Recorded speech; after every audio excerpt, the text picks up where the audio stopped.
Et on continue dans la série des petites vidéos. Donc maintenant qu'on a vu ce que c'était que les registres akashiques, on va voir à quoi ça sert de faire une lecture. À tout de suite. Il y a différents motifs pour faire des lectures akashiques. Par exemple, on va pouvoir se reconnecter à cette bibliothèque pour aller rechercher des potentiels et réactiver la notion de plaisir chez nous. On peut également, pour les artistes, les peintres, les écrivains, les musiciens, ils peuvent également se reconnecter à cette source pour demander plus d'inspiration. Pour tous les soignants, ceux qui font des soins énergétiques également, vous pouvez profiter de cette source pour avoir des fréquences vibratoires encore plus puissantes. Et on peut également l'utiliser pour faire appel à ce qu'on appelle les futurs potentiels et pour aller déclencher des choses chez nous qui vont pouvoir aller dans ce sens-là.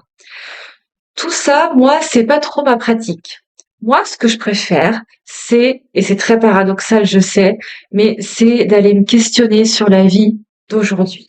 C'est le ici et maintenant qui m'intéresse. Je vous explique.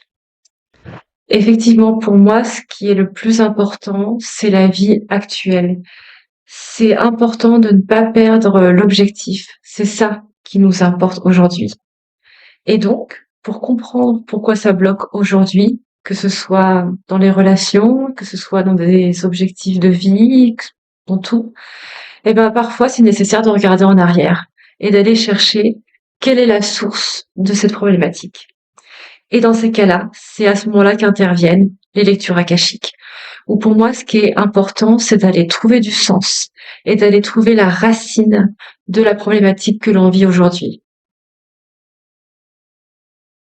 Et pour ça, les lectures akashiques vont nous permettre de nous connecter à un instant T, un instant très précis dans une incarnation précédente, qui va nous expliquer quel événement a généré en nous une croyance limitante. Une croyance limitante qui vibre encore aujourd'hui. Je voudrais faire une petite parenthèse sur les croyances limitantes parce que peut-être que certains d'entre vous ne savent pas trop bien ce que c'est. Une croyance limitante, c'est une pensée qui est perçue comme une certitude. C'est une conviction qui est profondément ancrée. Tout le monde en a des croyances limitantes. Ça fait partie de notre système de pensée. Et donc, c'est ce qui va définir nos actions et nos prises de décision. On s'en rend même pas compte. Donc, j'en ai noté quelques-unes pour vous montrer des exemples. Peut-être que ça va vous parler. Donc, celle que j'ai notée, c'est par exemple, les autres sont toujours mieux que moi. Je dois être parfaite pour être aimée. Il faut toujours faire plaisir aux autres. Je ne peux pas faire confiance aux autres. Le travail doit être dur et pénible pour mériter un salaire. Je ne mérite pas quelqu'un qui m'aime. Voilà, tout ce genre de pensée, et ça c'est à l'infini, c'est ce qui va faire notre système de pensée. Et donc c'est ce qui va générer nos actions, nos prises de décision. Donc si nos croyances sont limitantes, elles vont nous freiner. Ça va être des blocages. Et c'est ça qu'on va mettre en lumière à travers les lectures. Et donc pour ça, la lecture akashique nous aide à identifier cette croyance limitante qui vient nous bloquer. Parce qu'aller chercher dans les vies antérieures, on va pas rechercher une vie qui serait une copie de ce qu'on vit en ce moment. C'est pas du tout ça. Là, on parle dans un langage qui est vibratoire. Donc on va aller rechercher une vie où l'émotion, la croyance sont réactivées et se remettent à vibrer très fort. C'est ça qu'on va chercher. C'est pour ça aussi que j'ai mis aujourd'hui le cadre de la Lune. Parce que pour ceux qui connaissent le tarot, la Lune fait écho à tout ce qui est inconscient. Et c'est ce qui se passe avec les croyances. Souvent, on s'en rend même pas compte, on sait même pas qu'elles existent. Et donc là, on va les faire remonter ce qui est le plus profond en nous. Et on va aller faire remonter ça à la surface pour mettre ça en lumière.